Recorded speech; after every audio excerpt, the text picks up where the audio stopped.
jury regarding the officer.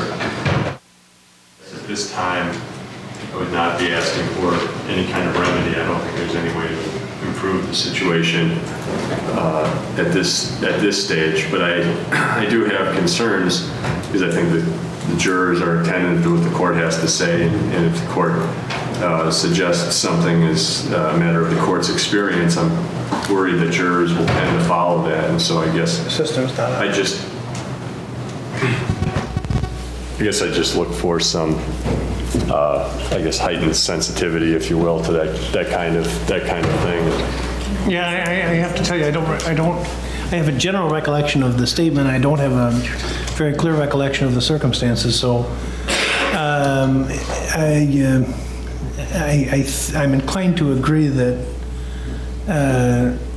it probably wasn't a prudent thing to do, but at the time it seemed like it, and it may be that I was in error in what I said, but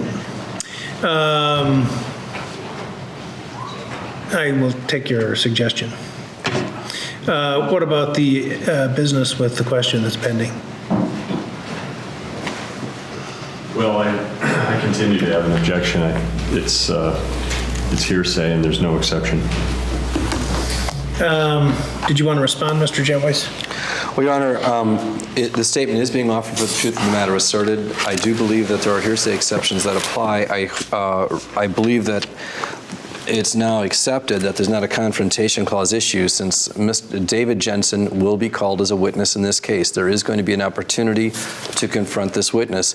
And even if the witness expresses a total lack of memory concerning this, that does not mean that confrontation has not been met. The requirements for confrontation are simply that the witness be made available.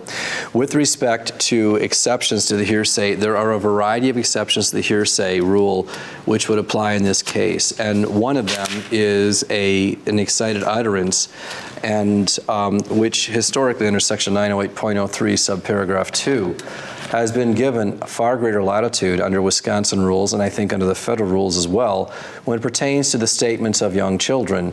And in this instance, this is the first opportunity where this child had had an opportunity to speak with this particular authority figure concerning a matter of great significance to him. And there's simply no reason for this court to disbelieve or to not accept the statement that the child made to this witness at this time. So I believe that under section 908.03 subparagraph 2, this qualifies as an excited utterance. Thank you. And Judge, I do, just so it's clear, I have the confrontation argument, and I don't, under Roberts, especially the residual hearsay exception would not allow its admission under Roberts. There's no firmly rooted hearsay exception. I don't think this has the inherent guarantees of trustworthiness. And the case, as I recall, that the court, I think, made reference to is Idaho versus Wright, that says you can't rely on other evidence to find evidence reliable for confrontation purposes. Well, Your Honor. Well, I don't want to have an extended discussion. Well, if you want to put something in for the record, but... I would say, whether it's for the record or for the court's benefit, I've never heard it suggested that the excited utterance exception to the hearsay rule is not anything other than a firmly rooted exception. It's in the federal rules, and to my knowledge, it's in the rules of every state of the union. I don't know of any states where the excited utterance is not a firmly rooted exception. I think he's talking about 24. Well, I'm talking about subparagraph 2.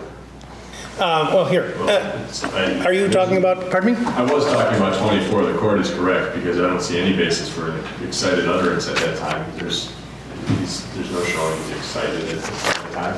It's not a being upset utterance exception. It's excited. It's in the aftermath. If it was immediately after discovering his mother, of course that would be an excited utterance, but it's not a being upset utterance exception. Well, and of course, I'm sure you know, and I know you know, about cases where excited utterances are found to exist weeks after starting an event or condition. And what was the date of this conversation? Well, let's see, when did he come back? the funeral was when, the funeral, and it was about 3 days after. So I don't know what that date is. It'd be, Well, Your Honor, Well, that, just for, my understanding is that the funeral occurred on the Monday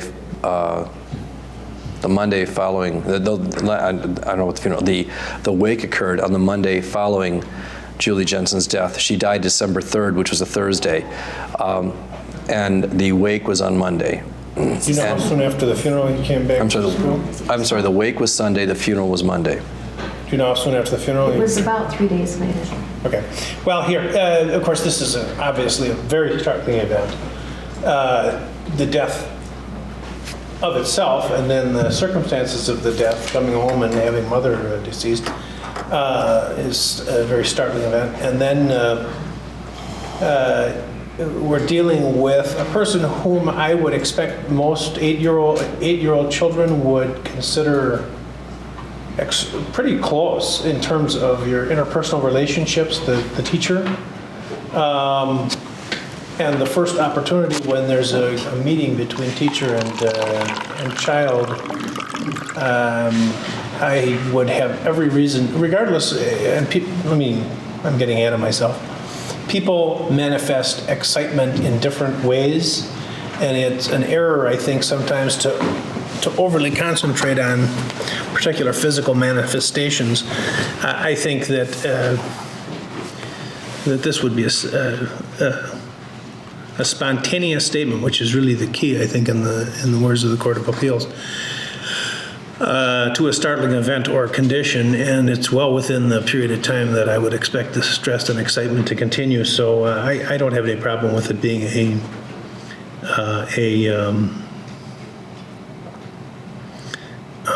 an excited utterance, and the confrontation hurdle, I think, has been addressed. I'd also move Yeah. 90402 and 90403 to exclude the statement of "I wanted to see my mommy." It's not relevant, and it's unfairly prejudicial. I think it only is further evidence of the stress and excitement. Well, It would to me be part of the. I'm saying, what's the relevance of that? How does it make any fact that's of any importance in this case? No, I think that Allow me to the jury answer has to make decisions about what's believable and what isn't, and that is something that they fairly could consider. And Not only that, Judge, not only that. In response to counsel's rhetorical question, stop and consider this. According to the defendant's theory of this case, he'd picked up his children, he'd brought them home, mom was sick. Wouldn't most fathers allow their children to go in and see the mother? But in this instance, the defendant had told Aaron Dillard he'd already killed the mother. He didn't want the children to see their dead mother, and thus he was protecting the children from seeing the mother whom he just murdered. So that's why I'm seeking to elicit this testimony, not only from this witness, but also from the interview that occurred with Paul Ratzberg, and also from the statement that he'd made to Dave Nearing. It demonstrates consciousness on the part of this defendant as he was bringing his children home, driving up in the driveway with his two children, that he just murdered their mother. The court's already ruled. let me finish my. Okay. And sub 24. I think it's also admissible under that rule. And as far as Ohio versus Roberts, only the future will tell us the significance of Ohio versus Roberts. As I read, pardon me? The Supreme Court tells us that we're still under Roberts. Well, I think that this water is still muddy, and I mean no disrespect to the Supreme Court or anybody else, but I think that there's much disagreement in the law nowadays after Crawford, and I hearken back to the reference I made at the last hearing to, and I haven't got my Judge Fine's book here. I made a note to bring it out, but referring to that United States Supreme Court case that said that the hearsay rule and the confrontation rule protect the same interests. I have a feeling that within the fullness of time, the confrontation rule will do the heavy work on protecting most of what formerly was accomplished through the hearsay rule, and that sub 24 may become a gate that is wider, and that consequently what how Ohio versus Roberts applies to cases will be viewed with greater liberality. I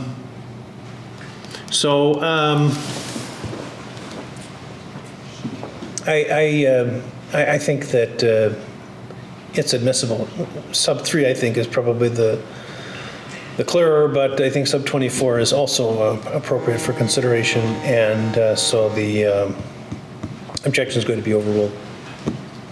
Anything else before we start?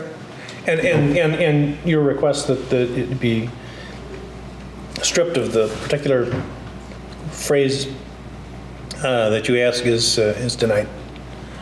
Okay. Ask the jury to come in, please.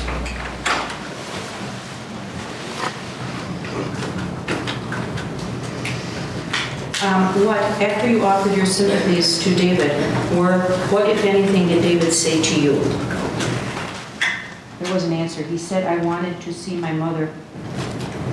When I came home from school on Thursday, and my father wouldn't allow me to go in to see her, he made me go with my little tape Dougie out. Judge, I think that was off the record. Yes, it was actually. Sometimes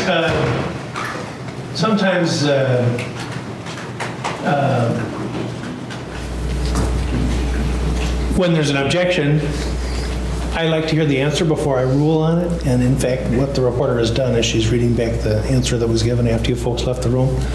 So I think probably the best thing to do is to just have you re-ask the question now. That's what I'll do, Your Yeah. Honor, and I apologize to Mrs. Bullimore. I should have told her this during the break. I was going to just ask her to read the question back. So just forget about that, and we'll ask this question all over again. So Mrs. DeFazio, on David's first day back to school, after you'd expressed to him your sympathies about the loss of his mother, did David have anything to say to you? He said I wanted to see my mother the afternoon that they found her dead, and my father would not allow us to go into the house to go and see her, but he made us go out. He told me to take Dougie out with the dog and take them for a little walk. This was somewhere after 4, later than 4 p.m.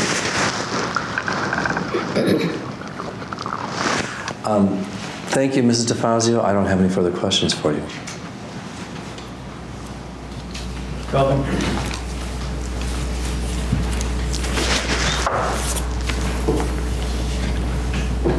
Good afternoon. Good afternoon. Mr. Fazio, your only source of information about Mr. and Mrs. Jensen's marriage was Julie Jensen, right? Yes. That is, when Julie Jensen told you that Mark was a critical man, you have no idea whether that was true or not, right? I only know what she told me. Mrs. Jensen said she didn't know how to turn on a computer. You have no idea whether that was true or not, right? I believe it to be true. Well, Mr. Fazio, you have no personal knowledge of whether Julie Jensen used computers at home, do you? I wasn't at home, so I'd have to say no. That would be correct, right? You have no knowledge. Objection. Counsel's phrasing the question unclearly and then rephrasing it. He's asking the same question twice. I'm rephrasing it so that I get an answer that is clear as the effort. So anyway, you don't know, right, whether she used it at home? That's correct? That she used a computer at home? Right, you do not know that. Yes, I do know that she used the computer at home because David would tell me that he would do things with his mother on the computer. He was teaching her how to use the computer. Oh, so Julie Jensen, is only David your source of that? Just David is your source of that. Julie didn't tell you she used the computer? David told me that he was teaching his mother how to use a computer because she didn't know how, and he would laugh about it. And Julie claims she didn't even know how to turn on the computer. That's correct. Julie typed 35 words per minute, right? That's what she said she can type on a regular typewriter. Well, did you say typewriter, or you were talking about computer when you had the conversation about how fast she typed, right? We were You asked two questions there. All right. When you had a conversation with Julie about her typing speed, right? Yes, And that was in relation to whether she knew how to use a computer, correct? yes, And when you asked if she could help the kids with the computer, she mentioned, well, I only type 35 words per minute. yes, And that would suggest some familiarity at the very least with keyboards, right? with a typewriter keyboard, she was saying. Okay, so is it your understanding that she had never used a keyboard on a word processor or computer ever? Was that your understanding? That was my understanding, because she said she asked me to could turn on the computer, open it up to a program, then she could use the keyboard to type, because she knew how to use it. You know, the typing skills on a keyboard are the same as on a typewriter. Okay. And for all you knew, Julie had used the computer, right? Pardon me? For all you knew, Julie had experience using a computer, correct? No, she told me she did not have Right. experience using a computer. But we don't know that that's true. I know that David told me that his mother could Ms. not. DeFazio. Objection. Counsel's interrupting the witness, Your Honor. The witness was Well, I responding to the think- question that was being put to her. Well, I think it's appropriate that he ask another question. You have no personal knowledge from any observation you've ever seen as to whether Julie Jensen could use a computer, true?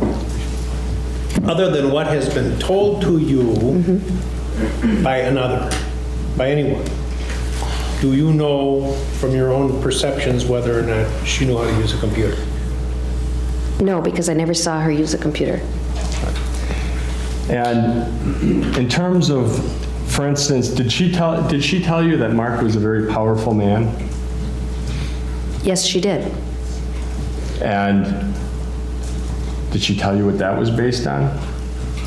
She said he had in his business many people that he knew, many contacts, because of the type of work he did, that he knew so many people in the city that made him powerful. Okay. And Julie tell you that she was the one who had friends who were police? She told me that she had a police friend, a policeman at the Pleasant Prairie Police Department. Now, you have no personal knowledge, that is, from anything that you know, other than what Julie Jensen told you, as to how Mark dealt with medical issues with the children, right? No, we never discussed the medical issues except for the ones about the eye ticks. And Mr. Jensen had no objection to the idea of taking his child to the doctor for eye ticks, right? He hesitated quite a lot before he approved it at the conference. Now, you don't know whether David Jensen had been already seeing a doctor for eye ticks before you raised it, right? As far as I know, I did not hear that he was seeing any doctor at all about eye ticks. So if Julie told you that she was unaware of the eye ticks and he had previously seen a doctor, then Julie was misleading you, correct? Objection. It calls for an irrelevant hypothetical. There's no evidence in the record to support that proposition. Overruled. You can answer.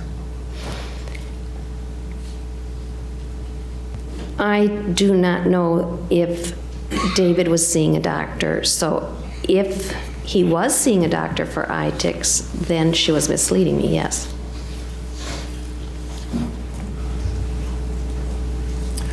Now, Julie told you that Mark did not want her to get a job, right? Yes, And that was one of the things she told you to support her claim that he was controlling, right? yes, And you have no idea what Mark Jensen had ever said to his wife about whether he wanted her to get a job or not, true? that is true. And Mrs. Jensen told you that Mr. Jensen didn't want her to put Douglas in full-time daycare, true? Yes, that's true. And Julie said that she wanted to get a job, right? Yes, You didn't know whether that was, well, I'll take that back. And she told you that she wanted to put Douglas in full-time daycare, right? no, not full-time daycare. She wanted to have him keep him in the morning daycare he was in preschool daycare, I think it was. And then in the afternoon, she wanted to put him in the peer helper program of our early childhood program at school. Okay, so she said she wanted him in some sort of care or schooling all day long, right? Yes, And she said it was Mr. Jensen who objected to this. yes, And that was one of the reasons she claimed he was controlling. yes,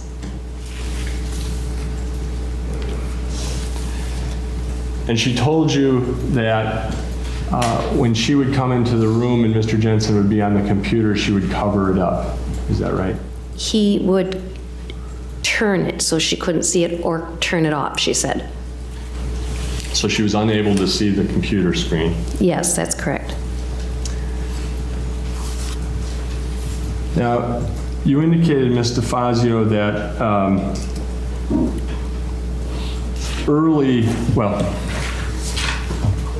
when did she start? What day would it have been Started being, at your school?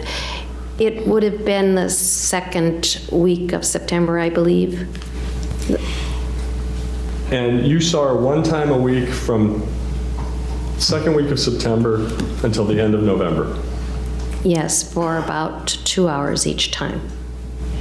And you hadn't known her before, right? That's correct.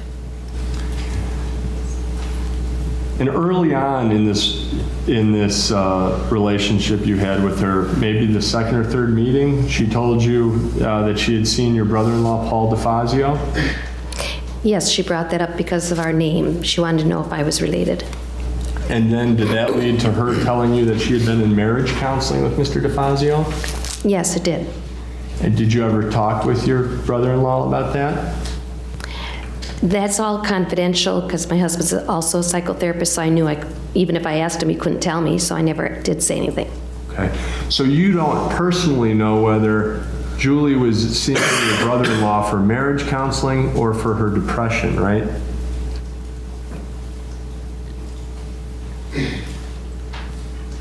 I guess I would only know that she was seeing my brother-in-law, but for what reason, I would not know. Now, you indicated that she was unhappy with her previous counseling because her husband made claims about her, correct? I'm sorry, what did you say? You indicated that she was unhappy about what happened when she went to counseling previously because she said that Mark was making up things about her. When she was seeing my brother-in-law, she said that he was making up things, yes. And one of those things she said he was making up, according to you, is that she was depressed. That she was depressed and that she was crazy, yes. So one of those things was depression. Yes. And she said Mark was making that up. Let me think about that a minute.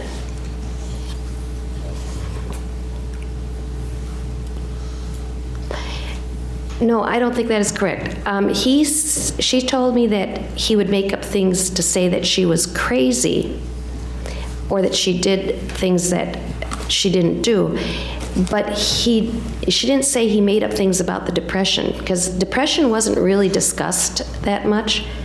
I don't recall having large conversations with her, any large conversation about depression, except to say that in a clear statement once she said to me that she was depressed for a short time when she had had an affair. Around that time, she had a short amount of depression, but other than that, we never had a big conversation about depression. Okay, so you were in error on direct examination when you said that she disputed that she was crazy and depressed. Objection, Your Honor. That's a counsel summary of her testimony, and I don't recall her saying specifically anything exactly like what counsel just described. Well, let me do this again. You testified on direct that Mark claimed she was crazy and depressed when they were in counseling, right? I recall saying that she said she was crazy and depressed, and that's why I was clarifying it now to tell you that I misspoke. Ms. DeFazio, I'm sorry. I'm going to have to, I'll get to the second part, but I'm just trying to establish a foundation as to what was said so we can make sure things are clear here. Okay. Do you recall on direct examination that you said that her husband had accused her of being crazy and depressed when they were in counseling with your brother-in-law? If I did say that, Do you recall saying that? I thought I had just said that she was crazy. If I said that she was also depressed, I did not say it correctly. Okay. And now at least you do recall that she said she was depressed in 1991 or so when she had her affair. I don't know what year it was that she had the affair. She did not tell me that, but she did say that she was depressed for a short time there at that time. And she said she had been treated for depression. I don't know if she told me she was treated for it. I just recall her saying she was depressed. You don't recall now whether she said she was treated for depression? No, I don't. And you testified on August 29th, 2007, Ms. DeFazio? Yes. Mm-hmm. And maybe this will refresh your recollection. At page 121, line 22, question, and did she say she'd been treated for depression when she had the affair? Answer, yes, about the time that she said that's the only time she said about depression. Well, Your Honor, I object to that. This is completely consistent with what the witness just got done testifying to. So it's a hearsay.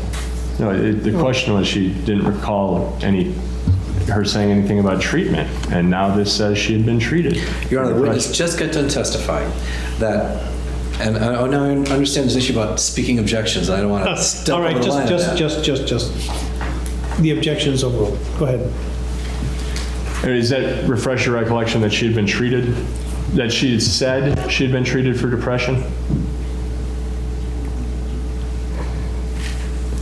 I'm not clear on that. I don't recall it.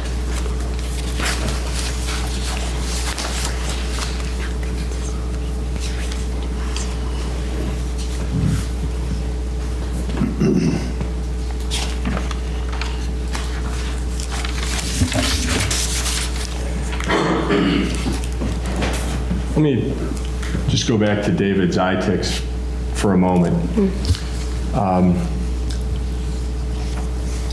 You recognize, I take it you were attuned to the child's medical problems and to all your students' problems because sometimes students don't get proper medical attention, right? That's correct. Or frankly, you may spend more time with the child than the parent gets to in some instances. That's very true. And so you noticed these tics and felt you should bring it to Mrs. Jensen's attention, right? Yes. You were unaware of whether it had already been addressed in some fashion in the home, right, between Mr. and Mrs. Jensen? I did not know if they had addressed it at all. Okay. And sometimes you've had situations where there's a dispute between parents about whether their child should receive some medication or not, right? Yes, And you can probably see both sides of that issue depending on the particular situation and case, right? yes, every situation's different. And these tics of David, in your experience, are those the kind of thing that sometimes is brought on by stress in a student? It can be brought on by stress, or it can be brought on by medication, too. But you've seen that in children where it's brought on by stress, correct? Yes, stress, I've seen it brought on by stress, yes. And David's tics began going away in January, right? Late January, I'd say into February, they started to disappear. Those tics were gone by the time you completed the school year, correct? They weren't completely gone, they were very, very slight by the end of the school year, though. Right, you hardly saw them at the end of the year, right? That's correct. Which was in sharp contrast to what you had observed during the fall of 1998. Yes.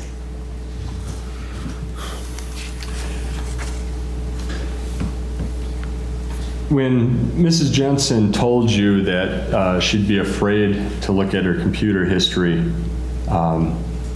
she say what she thought her husband would do to her? She said he probably would yell at her, which is something he had done in the past. Well, it's something yelled at she her. said she had done in the past, right? He had done in the past. He had yelled at her. Something she said he had done in the past, Yes, right? that's correct. Uh-huh. You never saw Mr. Jensen yell at Mrs. Jensen, right? No, I did not. You never saw Mr. Jensen get angry with Mrs. Jensen, did you? No. And in preparing for that conference, that parent-teacher conference, you just accepted what Julie Jensen had to say as being true, right? I accepted it as being true in a cautionary kind of way. You didn't talk to Mr. Jensen to find out what his side of the story was, right? No, that I did not. And you've had a number of situations with parents of your students in which the parents have very divergent views of who's acting appropriately in the relationship, correct? I have a few like that, yes. And you have no idea what Mr. Jensen's views of anything about the relationship were. That's correct. Mrs. Jensen, it was November 25th when she, let me get that calendar.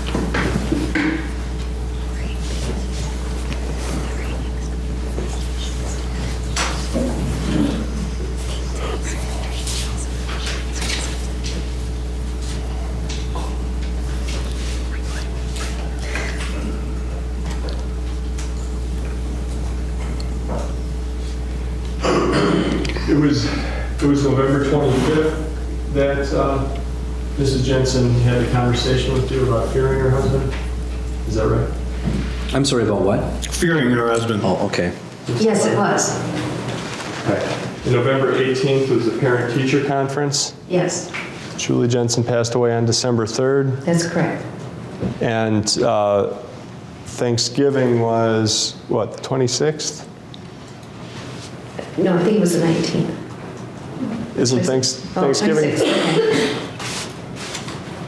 That year, was it the 26th? It's the fourth Thursday of November, is that your understanding?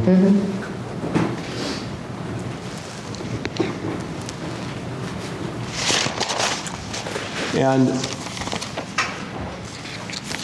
in that conversation,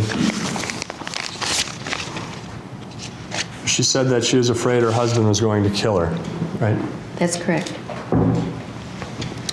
And this conversation took place after you noticed Julie wringing her hands, right? Yes, She had been with you for several months at this point, correct? And during those several months, she had seen that you were the kind of person who would come forward if somebody showed any distress, right? yes, And so she could be pretty confident that if she showed a little hesitance, uneasiness, unhappiness, hand-wringing, that you would inquire as to what might be wrong with her, right? Objection calls for speculation on the part of this witness. That's the kind of thing she'd seen you do with others, right?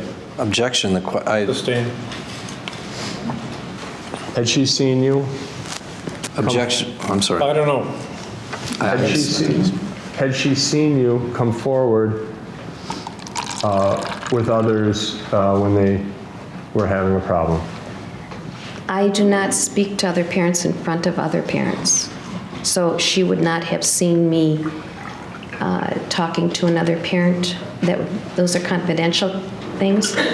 So she would not have seen me talking to another parent in that regard. Okay. Had you talked anonymously, though, about some of your past experiences in assisting others? No, because again, it's confidential. Well, that's why I asked whether you do that anonymously. I mean, you've talked already on direct examination about some of your past experiences without saying it was Mrs. Smith or Mrs. Jones or something like that. And so I'm asking whether you told Mrs. Jensen about some of your past experiences without identifying the person involved. I don't recall telling you anything about anyone anonymously. Okay. You told her that you had helped people go to the women's shelter before, right? That was after I had her wringing of her hands. And again, I was using that as an example of the kind of anonymous information you might provide to Mrs. Jensen to see if that refreshed your recollection, if you know whether you did that any time before November 25th. No, I had not done it before that. You hadn't talked to her at all about any situation in which you had helped another parent? No.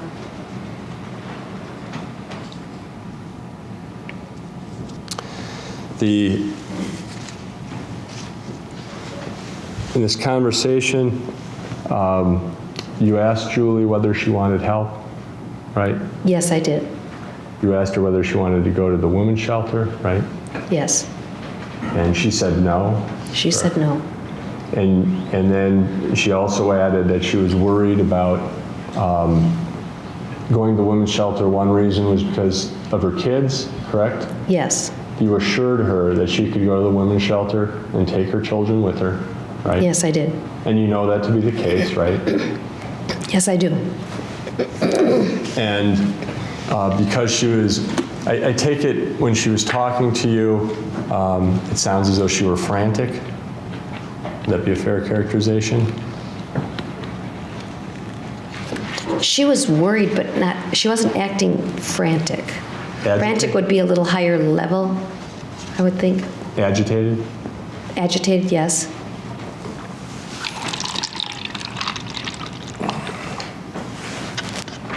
And you didn't know whether anything she was saying was true, right?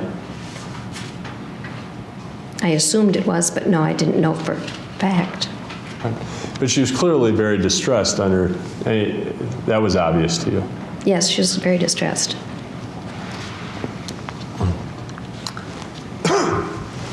And you wanted to make sure she was safe, Yes. right? And so in addition to talking about the woman's shelter, you asked her whether she had any other options, right? Yes, I did. I asked her how she was protecting herself. And she said that she had a plan, is that right? She was working on a plan. And did she say, she said, I'm working on a plan now. I have someone who is trying to find a place I can hide out in. Yes. And she also said in her plan she was trying to get a job so she'd have money to go further with her plan, to get away. And so it sounded as though she didn't have a place yet that she thought she could hide out in, right? That's right. She was waiting. She was told it would be, this And person was Ms. working on it. DeFazio, well, that was I one. object to the counsel interrupting the witness. But finish your answer. She thought that it might happen within a week or two. This person had assured her that he could find some place for her within a week or two. Did she tell you that Mr. Voigt had offered her money and a place to stay and she had turned him down? No, because I didn't know Mr. Voigt was involved in this at all. Did she tell you that her neighbor had offered her money and a place to stay and she had turned him down? I know that fact, but I don't know how, I can't remember how I know that fact. That is, you've heard an awful lot about this case in the last 9 years, right? I've learned some. I tried not to hear or read a lot, but I do know some information. You've read newspaper articles? Yes, I have. You read the criminal complaint? No. You've now met the Voights? I know the Voights because I had their daughter, but I have not spoken to them at all since this case started. You were in a room back here with the Narings for several hours? Yes. We did not talk about the case at all.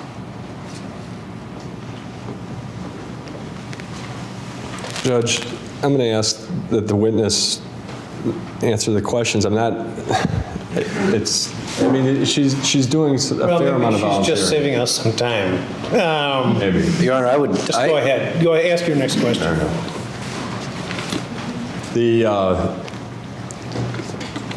And that is, it sometimes becomes hard to figure out... Let me just interrupt. You do try to confine yourself to the question which is asked. However, go ahead. That is, sometimes it becomes hard to figure out where you learn certain pieces of information, right?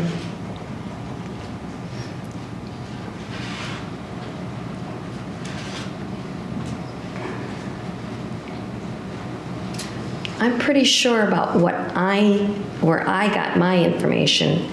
There are very, very few things that I would say to you, I don't know where I got that information. Well, did she tell you that she had turned down money and a place to stay from a neighbor? I don't think she did. I don't recall that. She told you that she had talked to a police officer, Yes. right?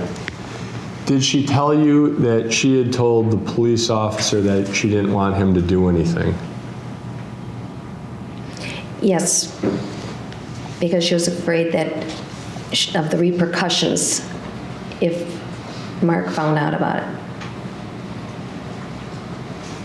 And that police officer was a friend of hers, right? She said she knew him. She didn't say he was a friend. She just said she knew someone at the police department and... But that he wasn't a friend? I don't know if he was a friend or not. On December 4th, you typed up a statement in this case, right? Yes. And in that statement, you indicated that she had told a male police friend of hers. Well, then it must be true.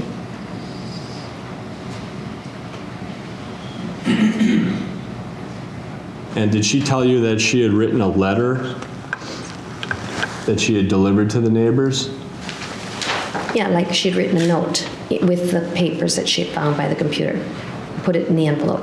Did she tell you that that letter was to be opened in the event of her death? Yes.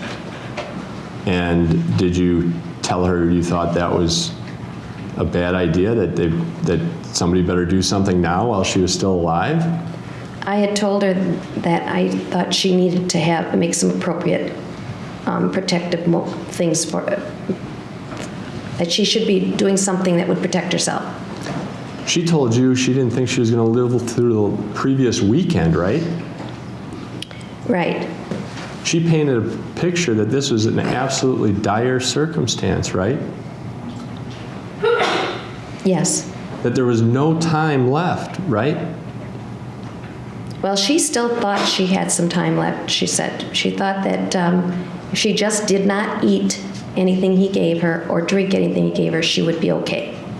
She wouldn't eat any of the food in the house because she was worried he would do something to it?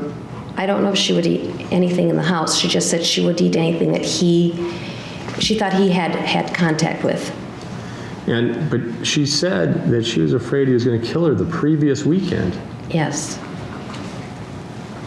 So she said she was being cautious. Judge. Objection. Counsel's asking an open-ended question, and the witness is permitted to respond. Well, I don't think the question was as open-ended as you do. Just ask another question.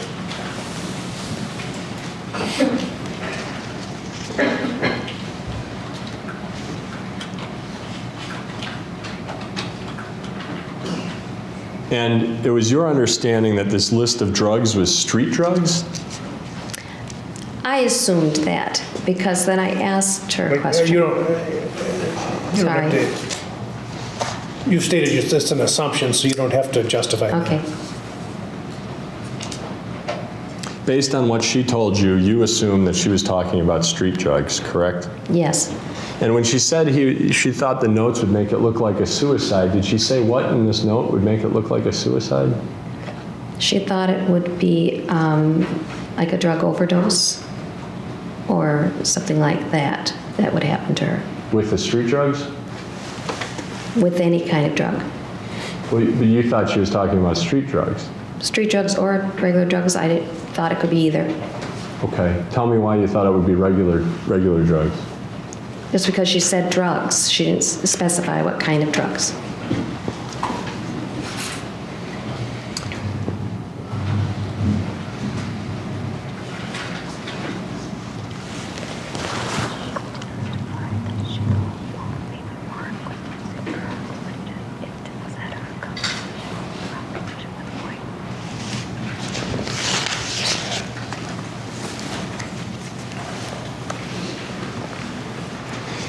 I take it you dealt with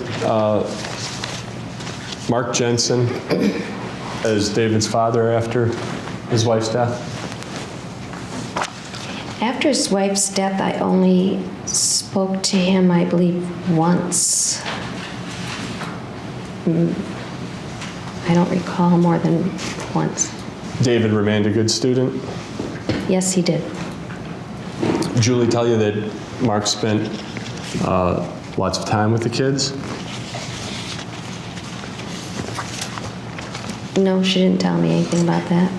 Did she tell you he spent no time with the kids? No, she didn't say that either. Let me talk to you about this note on December 2nd. David brought you a note, correct? Yes, And that note said that his mother would not be in school that day. because she was sick.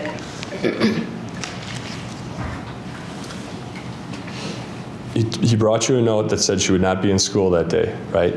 Yes, Because she was sick. yes, And and you asked what was wrong, correct? yes, I did. And he said she had a cough, right? He said she had a very bad cough. Right. The note says that she had a cold, correct? Yes. No, let me think that through just a minute. No, the note said that she was sick and that I didn't know what sick meant, so I'd ask David, what do you mean? Your mom is sick? What's wrong? And he said she has a cold, so it did not say that in the note, just said she was sick. Okay, it didn't say she had a cold? No. All right. Do you recall at the last time you testified in August at page 105, beginning at line 2, question, did David say anything about his mother being ill? Answer, I asked him because I was a little concerned. I said, what do you mean she's not feeling well? I said, it says here she has cold. No, I didn't. I did not say that. If I did that, it's incorrect. So the court reporter made the mistake? Is that your testimony? No, Your Honor, that's not what the witness testimony was. I mean, Well, it's a cross-examination question. Are you claiming that the court reporter was in error or that there was some other explanation for why the entry is there on the transcript? I do not recall saying that at all. Okay. So whatever reason it's there, I don't know. All right, let me go to a different page, page 104, line 13. Well, let me give some context. Let's go back to line 6. Question, when was the next time that Miss Jensen was supposed to come and volunteer in your classroom? Answer, that would be Wednesday after the 25th. Is that December 3rd, I believe? No. Yeah, that would be December 3rd, I believe. Question, it would have been the following Wednesday after November 25th. Answer, right. Question, and do you recall if she came? Answer, no, she did not. And when little after 9 o'clock rolled by, I asked David if his mother was coming, if he knew if she was coming, and he said, "Oh, I forgot to give you a note." And it said that she was not able to come in that day. She wasn't feeling well. She had a bad cold, she thought. And there was a bad virus going around with a cough and cold. So I assumed that was it. Did the court reporter make a mistake that time too? I must have said Objection to it. the argumentative nature of that question, Your Honor. This witness has not testified at all that the court reporter made a mistake. Your point is a good one. She said she didn't know why. One of the options you offered her was that there was an error by the court reporter, but she did not embrace that as her explanation. Can you tell me why you said that? Well, did you say that at that time? Did you say what at what time? The statement I just read, she had a bad cold, she thought. Did you testify to that? I believe that I had said, I asked David why she was sick, and he said she had a cold and she was coughing. I understand what you think. Yes. But I'm asking, I read 2 portions of the transcript here. Are you denying you said those things?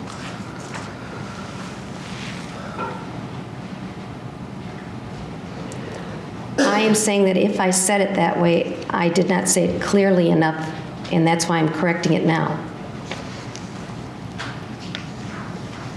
Do you acknowledge now that you said last time that the note said she had a cold? No, I'm not acknowledging that.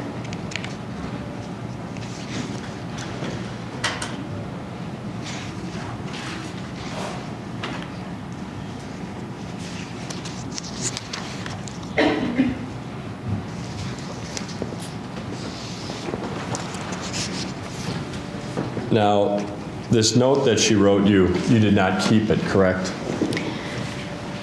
I lost it.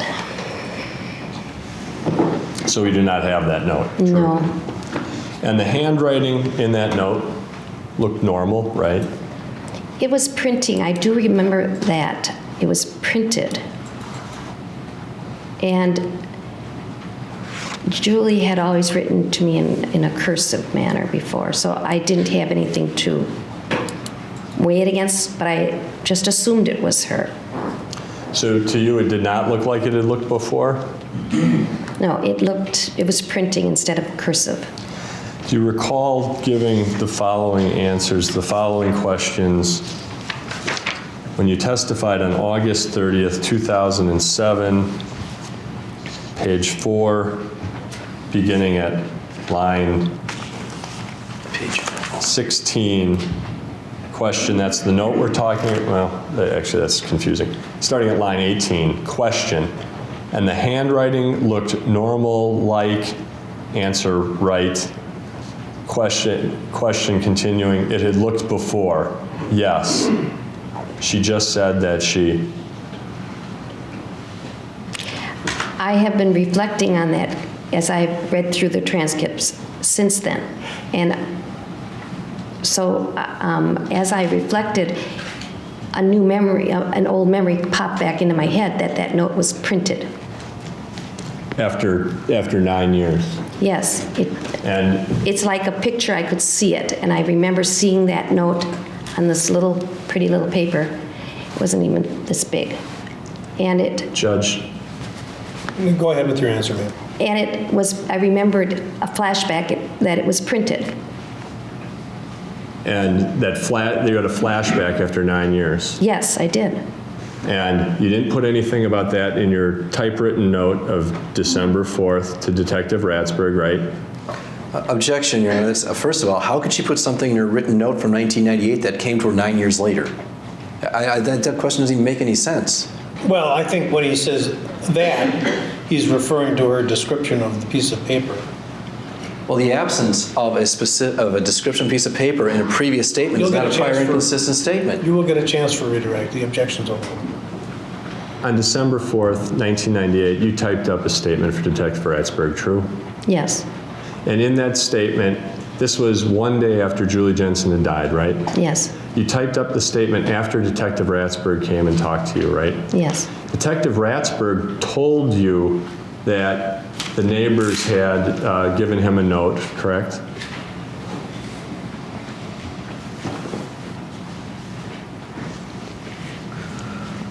He told me, you're saying that neighbor gave, Him Julie's note? Well, I think you ought to be clear. Are you, what kind, are you referring to the word note? Her letter. Okay, Note, because we've letter. been talking about a note, and now it sounds to me like you're talking about a letter. yeah, we're talking about two different notes. That the neighbor had given, yes, I am. I'm talking, Detective Ratsberg told you at that time that the neighbor had given him a letter from Julie Jensen, correct? Yes. And so you knew that this was very important that you put all the information you could in this typewritten statement, correct? The typewritten statement was supposed to be a summary, because he had already taken extensive notes. It did not have, he told me it did not have to include every single detail. Okay. You did not, okay. But you did not put in this statement to Detective Ratsberg, you did not put anything in there about Julie Jensen's note looking anything unusual, correct? No, I did not say it at that time, in that You did note. not tell him that at that time, right? Right, And you did not put it in your statement, correct? right. And you had a number of other interviews over the years with the prosecution and with law enforcement, correct? That's correct. And you never told them at any time that the note looked at all unusual, correct? That's correct. And you didn't save the note, right? That's right. And certainly your memory of what the note looked like was much, much fresher on December 4th, 1998, right? Yes. And when you testified on August 30th, you acknowledged that you indicated that the handwriting looked normal like it had before, true? I didn't say normal like before. I said normal, in other words, not shaky. I was talking about being shaky or, Line 18, page 4, question, and the handwriting looked normal like right, you say right, kind of in an interruption of the question. And the handwriting looked normal like right, it had looked before. Answer, yes. yes, that's what I said.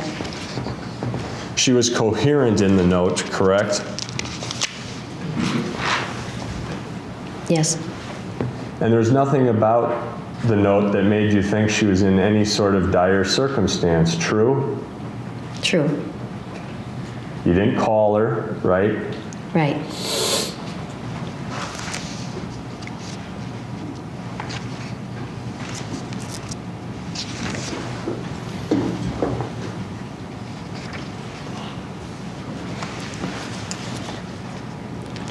Now, you testified that to a conversation with David in which he talked about his mother's condition, right? Yes. That happened, that conversation took place on Thursday, the day she died, correct?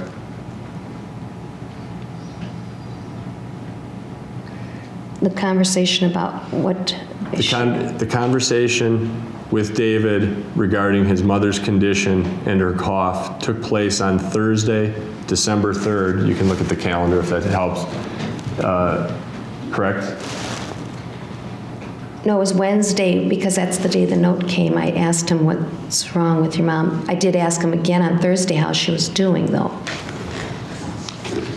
Well, what was different about what he had to say on Thursday than Wednesday? He said that the same thing, that she was just coughing a lot and that she wasn't getting much sleep because she was coughing.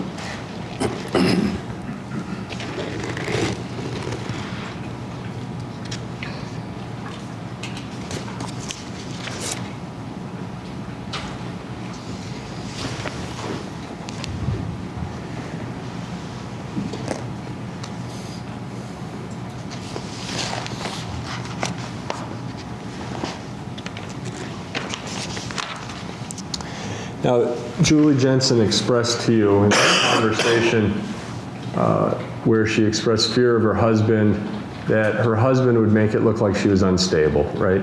Yes, And that's why she feared losing the kids. yes. And did she say why he would be able to successfully demonstrate her to be unstable? She said because he had told the psychotherapist lies about her already. Well, you know your brother-in-law to be a good psychotherapist, right? I hope he is. Your husband's a psychotherapist, right? Yes, You understand that they're trained to sort out false allegations about somebody's mental health, right? yes. And did you explain to her that somebody wouldn't be able to falsely accuse her of being unstable? No, I never had that conversation. Did you tell her that she wouldn't lose her kids unless she was in fact unstable? No, I didn't discuss that. Did she tell you anything about her family's history of depression? Let me think.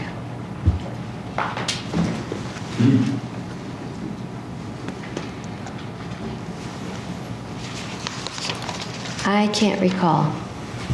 I don't remember. Is there something you recall about her family having depression and you're just not, or mental issues, but you're just not sure of the source, or you just have no memory of that whatsoever? I'm not clear about discussing that at all with her. I don't think I ever did. Okay. Now, the conversation you had about your brother-in-law, that was in September probably? End of September, I think. Did she tell you that she had been to the doctor on September 21st and told the doctor that she was depressed then? No, she did not. Did you have any discussion about whether she was depressed in 1998? Well, like I told you before, we hardly talked about depression, so I doubt that we did have that discussion.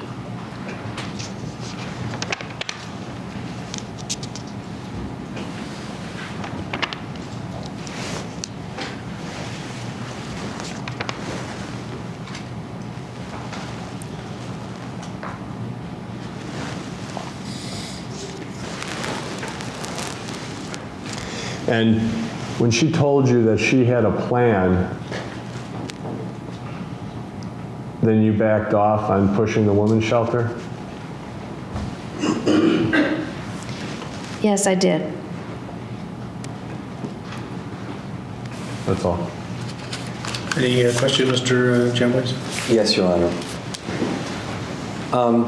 Let's go back to the conversation that you had described that had occurred between you and David regarding David teaching his mom about how to use a computer. Yes. Tell the jury, if you can, what you can remember about that conversation. This is hearsay. It was brought out on cross-examination, Your Honor. That's the problem with volunteer answers. Actually, Your Honor, it was brought out on cross-examination, and it was a responsive answer to the questions that were posed on cross-examination, and I should be permitted to inquire into it on redirect examination.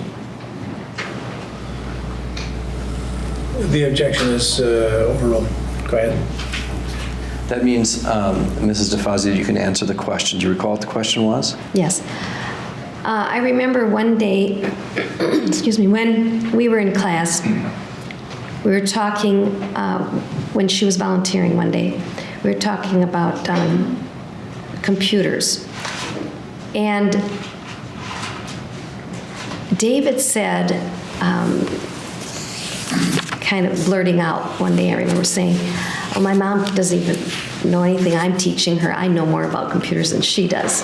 And so then that precipitated a conversation with many of the students about sometimes they know more than their parents, because at that time computers were at their very beginning stages getting into homes. Well, and let's talk about that for a minute. You said you had a Macintosh computer? At school we had Macintosh. Now, in November, October, September of 1998, did you ever receive or send email, to your recollection, as you're sitting here now? No, that wasn't a big thing back then. Let's talk for a moment about the parent-teacher conference. Can you Yes. shift over to that? You had indicated you're paying careful attention, in particular Mark Jensen, at that parent-teacher conference? Yes, And that's because of what Julie had told you? yes. And now, at the time of this parent-teacher conference, did you talk to Mr. and Mrs. Jensen about these eye tics that David was having? Yes, I did. And at that time, as you were describing your concerns, did you suggest that they take him to a physician? Yes, I did. Now, at the time that you raised that with Mr. and Mrs. Jensen, did Mark Jensen tell you at that time, well, we're already taking him to see a physician regarding the eye tics? No, he didn't. Did he say anything like that? No. So Mark Jensen never indicated to you that David was already seeing a physician about this issue? No. Did Mark Jensen say anything to you during the course of this parent-teacher conference that you can remember here today? He was a very silent man, and so he said only when I would directly ask him a question, like, will you take him to a doctor, he would respond to me. Otherwise, he sat there silently. Well, did you ask him the question, will you take him to a doctor? That's what I asked him directly, and he said, he hesitated, and then he nodded and mumbled yes.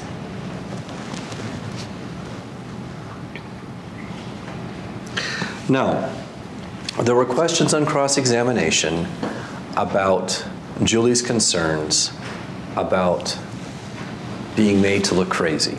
Yes. I want you to think now and try to remember every conversation that occurred between you and Julie Jensen where she had expressed the concern about somebody trying to make her look crazy. Can you tell me about that? Was there more than one conversation or only one conversation? I think it was only the one conversation on the 25th that she brought that up. Okay. Put that in context. Under what circumstances did it come up? And as well as you can remember, tell us what she was talking about. It was when we were in the faculty lounge, when I was telling her that I would like her to go to Women's Horizons, and I would like to call them for help. She said, it was after we were going into that conversation, she said, I can't go there because I need to take care of my children. And then she said, I have to set something up, a plan, and have a good plan, because if I don't, and I don't do this carefully, I will lose my children. And that's when she brought up about him saying that she was crazy to the psychotherapist.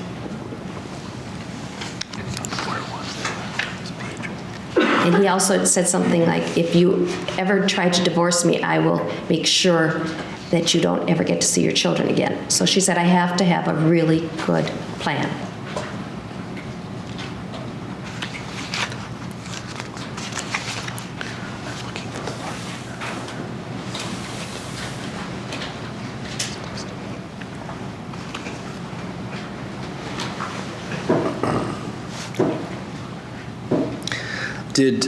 As you're sitting here now, do you recall Julie ever telling you any threats that Mark had made to her about what would happen if she ever tried to leave him or tried to take the kids from him? Yes, like I just said, she said that if she ever tried to divorce him or leave him, he would make sure that she would never see the children again, because he would let it be known that she was crazy and could not be capable of taking care of the children. And he also said she would never see them. He would make sure she couldn't even have visitation rights.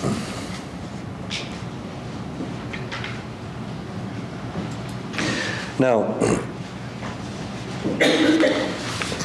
you had indicated that she told the police not to do anything because she was afraid of the repercussions. Yes. Did she ever tell you what the repercussions were that she was afraid of?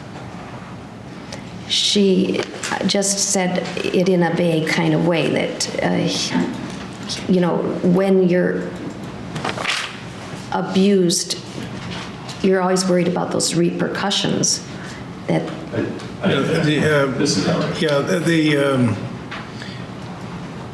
it sounds as if you're reporting your understanding of domestic violence Yes, as and I opposed shouldn't to, have said that. as opposed to reporting what Yes, Mrs. Jensen I'm says. sorry. If you, okay, thank you. Well, Mrs. DeFazio, I apologize if I wasn't clear with respect to my question. And what I wanted to know is, you had indicated on cross-examination that she had told the police not to do anything because she was afraid of the repercussions. And did she ever tell you, did Julie Jensen ever tell you what repercussions it was that she was afraid of would happen if she left her husband? Yes, she was afraid she'd never see her children again.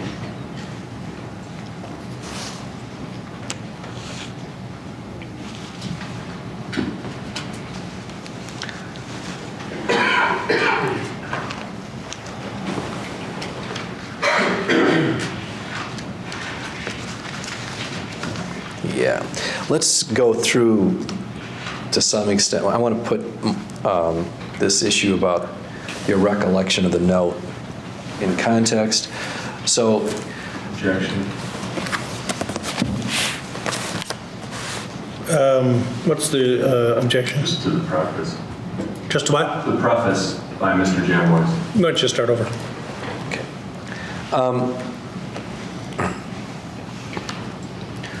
Directing your attention to your testimony of, what was it, August 29th, 2007? Do you recall being asked the following, and I'm directing the court and counsel's attention to page 5, line 10. I don't know what day. Oh, no, it's not. It's the second transcript. Well, here, I may have it right here. Let's see.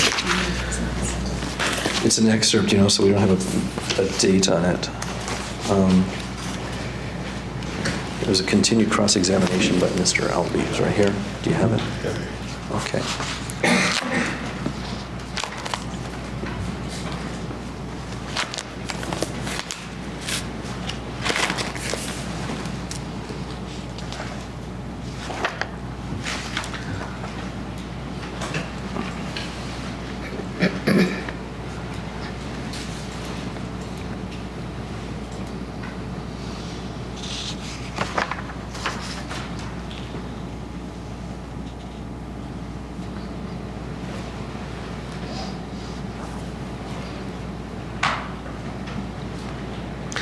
Now,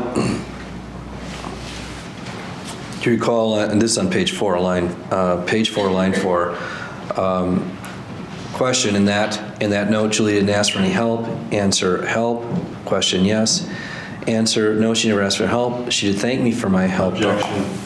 This is, the remainder of this is, I don't think relevant to the subject. Your Honor, it's... Excuse me, I was working on something else. What is it August 29th you're reading from, a page? I don't know what the date is. It's because it was we've got an excerpt here. I can show you the page I'm at. I'll tell you. It's August 30th, Judge. And it was page 5, did you say? Page 4, line 4, and really the part that counsel's objecting to is at lines 8 through 13. no. You can't even agree on what lines we're objecting about? I don't know. She was on line 8 or 9 when, or I was on line 8 or 9 when I counsel still have the objected. transcript. It's 30. Judge, really my objection just goes to the fact that the witness is impeached by showing a particular point that's inconsistent. I don't think allows other parts of the transcript necessarily to be read. Only if they need to be considered in conjunction with the statement that appears, or is claimed to be inconsistent. Has claimed to be what? It claimed to be inconsistent.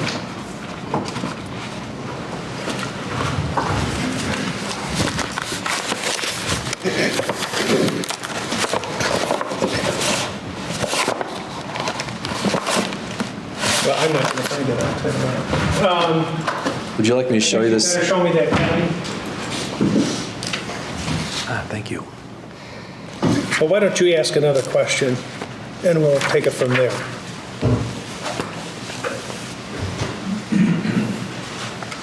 You want me to go to something else and we'll come back to that later? Is that No, what you're saying? you can go on with it.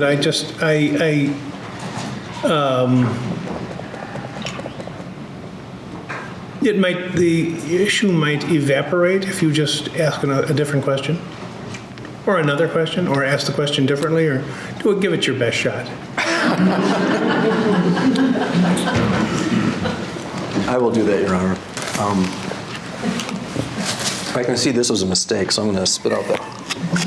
It's hard for me to talk with a candy in my mouth. It takes many years of practice. Does anybody need a break right now? Well, I kind of need a break, Judge, because I'm not sure what question I'm supposed to ask. Was the objection sustained, or was it overruled? Just asking you to re-ask. Wait a minute. Okay. Oh, amazing. Our thinking was the same. We're going to take a 5-minute break. In fact, the court reporter did get it wrong. That what she said at the time was that he, not it, he said, as opposed to it said. So if you look at her overall testimony, she's been quite consistent on what the contents of the note was. The note was that she was sick and she gave David permission to go to Eric Schur's house. And then her testimony, at one point, it was put down by the court reporter as it said that she had a bad cold or something like that. I don't have it right here in front of me. Oh, here. This is on page 104, and I think this is August 30th. I'm sorry, August 29th. Thank you. August 29th. August 29th. Time mystery. All right, go ahead. Well, you see, there were 2 days of testimony. It was August 29th, and We had to go at 5 to 5. We left and then came back the next morning. Okay, go ahead. and see, she's got a very good recollection. And on line 4, and line 13, question, do you recall if she came? Answer, no, she did not. And when little after 9 rolled by, I asked David if his mother was coming, if he knew she was coming, and he said, oh, I forgot to give you a note. Now here's the significant part. According to the transcript, it reads, and it said that she was not able to come in that day. She wasn't feeling well. She had a bad cold, she thought, and there was a bad virus going around with a cough and cold. So I assumed that was it. Now, the question is whether Mrs. DeFazio on that time actually said, and it said that she was not able to come in that day, or if it should read, and he said that she was not able to come in that day. She wasn't feeling well. She had a bad cold. And then if you go to the cross-examination that occurs the very next day. Well, don't forget page 105. Well, here, I think probably what in the end, it's something that the jury needs to resolve. Well, And the way go ahead. I'm sorry. Well, the part he started to try to read was a different day than what he's pointing to now. So I don't know whether I had an objection to this, although I will say I had a trial a week and a half or 2 weeks ago with Judge Koshnick, and this exact same issue came up about trying to undo what's in the official transcript, and Judge Koshnick thought that was improper. Well, is Judge Koshnick an appellate court judge or a circuit court judge? He's persuasive authority. Persuasive. Well, I'll tell you what, I would... And there are 2 places where she said. The problem is, I have been a judge, actually it's almost 25 years, and I'll tell you, Ms. Bullimore, I can't say that I've ever found an error in her work. And by the way, I don't blame her for what happened earlier. I truly don't think that was her That was fault. my fault. I'll accept responsibility for it. Well, I don't think it was one of those things that just happens. She should be But- great now because there's the butt. The butt is coming, but it's No, I've never seen an error in her work. However, I have seen errors in transcripts, and I'm sure you have, and if you haven't, you have led a very charmed life. So And Mr. Nearing is- some of them some errors are really, really, well, first of all, some transcripts unfortunately have a number of errors in them. And then I tried a murder case many, many years ago when I was district attorney, and just the placement of a comma made an enormous difference. So I'm not sure that I would join with Judge Koshnick, and I don't want to get into an extended discussion on it. The bottom line is, and as you so nobly stated, it may be that the issue has evaporated and will pass from me. So let's finish the break and let Mr. Jamboys ask his questions, and then we'll see if anything. I just want to clear, I was objecting to a different part, so there's no I understand. objection overruled at this point. Right. I'm just going to tell the jury that the issue evaporated, as I suspected it might. Well, and you see, there were many statements on the prior examination regarding this note, and it's very consistent with what the witnesses testified to today. And since there was cross-examination trying to highlight, and I'm not saying counsel's being unfair about it, but he was concentrating on this one apparent idiosyncrasy in the transcript, or I don't know if it was an idiosyncrasy in the transcript, or perhaps the witness had misspoke. But overall, her testimony the last time concerning this note is consistent with her testimony this time about the note. Is this your argument, or That's the what? point. That's the point that I was going to make. Is there an issue in dispute now? Well, there could be, because I don't know that I'm necessarily going to restrict myself to the page that he doesn't have an objection I to. understand that. I anticipate that you won't. Okay. And I'm saying that I feel that the issue that he wishes to address at this point may be something that needs to be resolved by the jury, and the only way the jury can decide it is if they have the evidence before them. Well, I would note for the record that she says it at two places. The other thing is, I did try to ask whether the court reporter had made a mistake, which this apparently goes to, and I was pushed off of that. She said that it wasn't the court. Well, no. She said it was No. I don't. possibilities. The phrasing of your question was such, which claimed that she had stated that the reporter was in error, which is not what she had stated. Well, this is all I have to say. Okay. Now, as long as there was something else. Oh, I wanted to talk about David's statement about mother and the computer, to which you objected. Yes. The ruling was based upon the fact that confrontation issue is apparently going to be resolved and by his being available for cross-examination, and that I analyzing it under two separate subsections of 90803 exceptions. First, 24, the general exception about substantial guarantees of trustworthiness. The testimony was that he had blurted out, that's what she said, blurted out.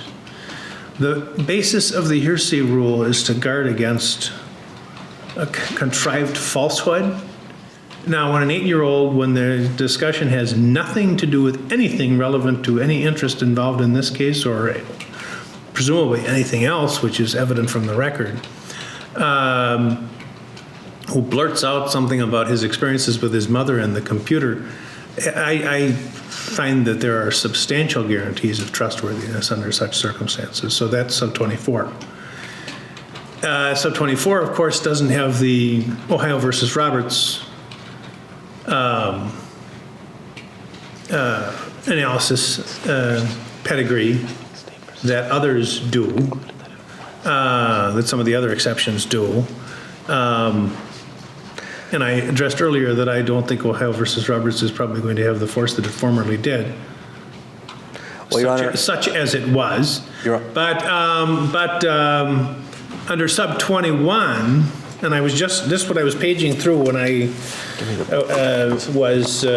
when this debate began, to find out what the word character means, because under sub 21, it says reputation of a person's character among the person's associates. Now, character to me, when I talk about someone's character, I mean, is honest or dishonest or whatever the case may be. But I don't think that's the historic, in fact, I'm sure that's not the historic use of the word. So if a person has a character, for example, of being clumsy, or a person has a character of being a, if you'll excuse the legal term, doofus when it comes to operating a computer, that's part of the character, and among the person's associates, well, who is a closer associate than one's own child? Well, that's hearsay then. No, it's an exception to the hearsay rule.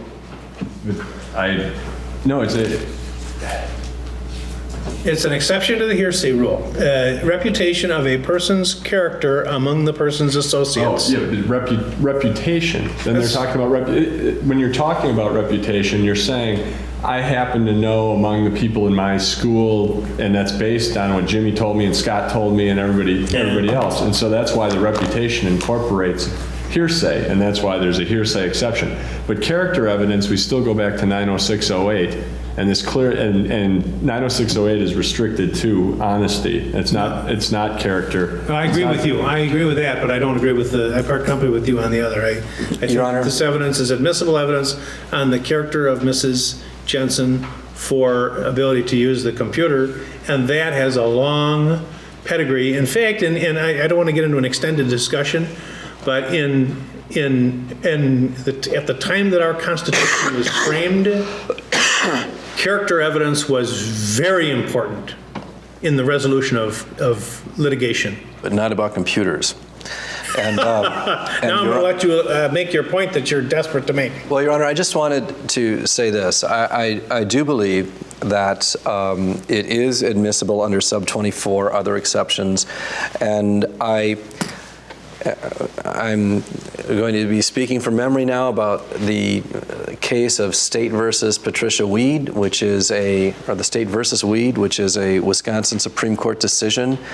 And my recollection of that decision, I was looking for it here in the book, I can't find it, but it was one that was utilized before, in this case, before the Crawford decision. And I believe it was State versus Weed was the decision that the court had relied upon, and the authority the court had relied upon in allowing Julie Jensen's letter into evidence, and I think it was under sub 24. And what the U.S. Supreme Court, or what the Wisconsin Supreme Court has said in State v. Jensen, with respect to the forfeiture rule maybe it was State v. Hale, in these other Wisconsin Supreme Court decisions construing the implications of Crawford versus Washington, is that we are going to employ the Ohio versus Roberts analysis in deciding what types of hearsay statements are going to come in. They have to be firmly rooted, exceptions to the hearsay rule, if they're to come in despite the confrontation clause. That's my understanding. And I believe that the Wisconsin Supreme Court in State v. Weed had said sub 24 was a firmly rooted exception to the hearsay rule in Wisconsin. So I believe it comes in under that theory, in addition to the other theory which the court has adopted and which I accept. Did you want to respond to that? That sub 24 is firmly rooted? The residual No, hearsay? like the Supreme Court said it was. In The residual hearsay exception is in firmly state, That, I have to say, this is going to be a lesson in evidence for me. if I And find Weed that. the spontaneous declarations, I think that's only adopted in about 5 states, so that one's not firmly rooted either. well, if it is in Wisconsin, it is. And Yes, by all means. You don't have the site of that case, do you? actually, no, I think it was a statement of recent perception. Sub 2, 908.04. I'd be surprised if 24 got the kind I of... think it was state, and now that I think about it, I think State v. Weed dealt with subsection 2. The I would argument, be very surprised. 908.045. Judge, the argument that because it was adopted in Wisconsin makes it a firmly rooted hearsay exception has been rejected. I think in State v. Murillo, the Wisconsin Court of Appeals held that the social statement against social interest was firmly rooted because it was accepted in Wisconsin. And I had habeas granted in the 7th Circuit to have that case reversed based on that, the fact that that was not a firmly rooted hearsay exception. You're talking about sub 24? No, the spontaneous, well, his argument about weed, which doesn't relate to sub 24, but I think sub 3. Sub 24 is residual. It's not firmly rooted. It's a catch-all. Yeah, I agree with you. I stand on my earlier statement about what I think the future holds for Ohio versus Roberts, and I understand that I don't know what the future holds. it may be honored more in the letter than in, what do I want to say, than in the actual practice. But I think because, well, I'm not gonna, I made my statements already about Ohio versus Roberts, but I think that the character, reputation as to character is a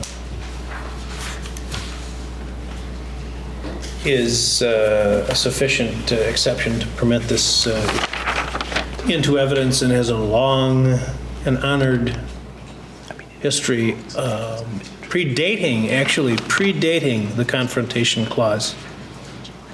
So that's the reason I've ruled as I have. Okay? We'll take just a couple more minutes, not more than 5, please. Something to think about.